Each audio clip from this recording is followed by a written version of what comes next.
Bien, écoutez, bonjour à toutes et à tous. Tout le monde connaît aujourd'hui l'accord de Paris, la COP21 et son ambition, maintenir le réchauffement climatique sous la barre des 2 degrés. Malheureusement, je ne suis pas sûre que l'agenda 2030 ait la même notoriété, vous l'avez dit, à part bien sûr dans cette salle. L'agenda 2030, ce sont pourtant 17 objectifs de développement durable, universels, qui couvrent tous les enjeux auxquels nous sommes confrontés. C'est une convergence entre notre combat pour l'environnement et notre agenda pour le développement. Car il n'y a pas d'un côté le climat, les océans, la biodiversité, et de l'autre la faim dans le monde, l'éducation, la santé. Ces enjeux sont intimement liés. Le progrès humain fait partie de l'écologie. C'est cela, la transition écologique et solidaire. Je ne suis pas seule à le dire. Vous connaissez tous le wedding cake, popularisé par Johan Rockström et Pavan Sukhdev. Ce gâteau montre bien l'imbrication des enjeux au cœur de l'agenda 2030. Si nos écosystèmes s'effondrent, nous n'atteindrons pas nos objectifs d'accès à l'eau potable ou d'éradication de la faim. Mais il n'y aura pas non plus de croissance ou d'emploi. Comme le disait Sharon Burrow, secrétaire générale de la Confédération syndicale internationale, il n'y a pas d'emploi sur une planète morte. C'est pourquoi je soutiens tout à fait le message de l'événement qui nous réunit aujourd'hui. ODD et climat, même combat. Et j'irai même plus loin, climat, biodiversité, océan et ODD, même combat. C'est pourquoi je suis particulièrement heureuse de fêter ce 4e anniversaire de l'agenda 2030 avec vous. Cet anniversaire arrive dans un contexte particulier. Vous le connaissez. Les avertissements scientifiques sur l'état de notre monde se sont accumulés ces derniers mois. Le rapport de l'IPBES en mai, celui du GIEC sur les terres en août, sur les océans dans quelques jours, sans compter celui sur la trajectoire 1,5 degré, il y a presque un an. Et pour les ODD qui nous rassemblent aujourd'hui, le rapport du GSDR, publié au début du mois, montre que sur le plan mondial, la situation se dégrade sur certains aspects. Les inégalités augmentent, la biodiversité s'effondre, les déchets s'accumulent.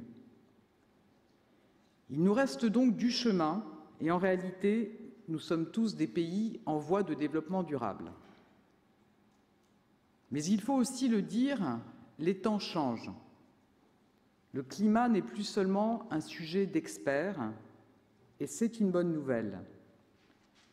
Nos concitoyens vivent le changement climatique dans leur quotidien. La jeunesse se mobilise, et encore aujourd'hui, pour nous appeler collectivement à accélérer nos efforts. La société ne nous demande plus de la convaincre, elle partage l'urgence, elle nous demande maintenant d'agir. C'est à cette aspiration que répond l'acte 2 du quinquennat que nous ouvrons, dans lequel l'écologie est placée au centre. Dès le début du quinquennat, nous avons décrété l'urgence écologique et climatique en présentant le plan climat qui nous engage sur la voie de la neutralité carbone en 2050. Zéro émission nette de carbone, cela veut dire que c'est tout notre modèle qui doit changer, et dans la durée. L'acte 2, c'est le temps des résultats, et ces objectifs, il faut les traduire en actes. C'est le sens de notre action. Je pense notamment à la loi énergie-climat qui prévoit les étapes concrètes pour y parvenir. Je pense au déploiement de l'éolien en mer, à la fermeture des centrales à charbon, à l'obligation d'installer des panneaux photovoltaïques sur les bâtiments neufs.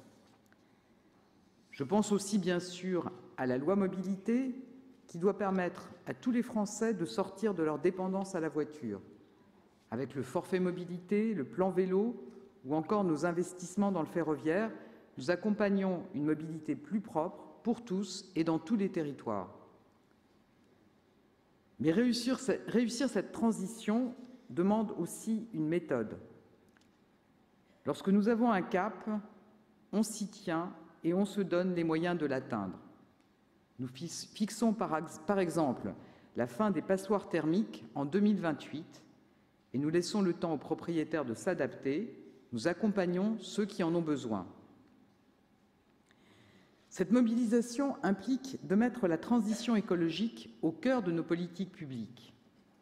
Le Conseil de défense écologique est un outil clé pour changer notre gouvernance. En réunissant les ministres concernés, le Président de la République donne un cap clair. L'écologie est la priorité de l'État. Changer la manière de penser et de faire des politiques publiques, c'est aussi l'esprit du green budgeting. Évaluer le budget de l'État en fonction de son impact environnemental, c'est une révolution. Bien sûr, le premier rapport sur le budget vert ne sera pas idéal et il faudra l'améliorer. Certains y trouveront matière à se plaindre. Mais c'est tout l'esprit de la démarche. Ne pas attendre d'avoir une méthodologie parfaite pour commencer à agir, mais bien tester, expérimenter, corriger et identifier les leviers d'action. C'est la première fois qu'un tel exercice est réalisé et l'on apprend en marchant. En plus de ces évolutions structurelles, la France s'est dotée d'une stratégie interministérielle pour atteindre les ODD. Cette feuille de route a une force singulière, c'est vous. Il est en effet issu d'un travail de concertation et tous les acteurs ont joué le jeu. Et je voudrais vous en remercier. Vous connaissez les 6 axes majeurs de cette stratégie: la transition juste contre toutes les inégalités, la transformation des modèles économiques, l'éducation tout au long de la vie pour former continuellement aux nouveaux défis, la santé, le bien-être des êtres humains, la participation citoyenne, sans laquelle la transition est illusoire, et enfin l'action européenne et internationale pour obtenir des transformations durables et maintenir la paix. Si nous ne voulons pas que ce texte soit une stratégie de papier, 3 points me semblent essentiels. D'abord, reconnaître ensemble que l'agenda 2030 est notre référentiel commun du développement durable.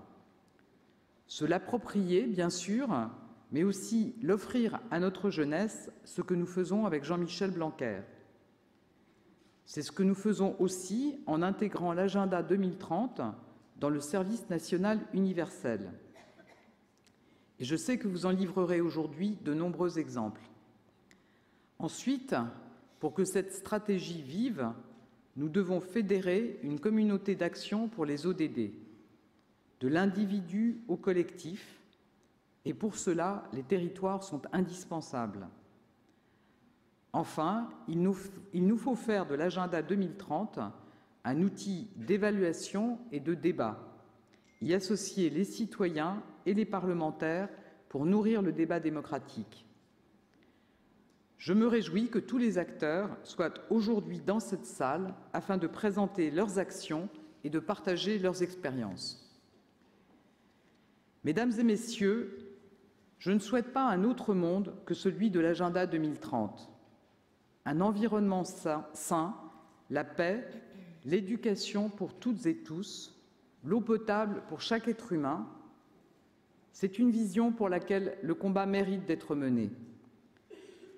Pour la planète, ma détermination est totale.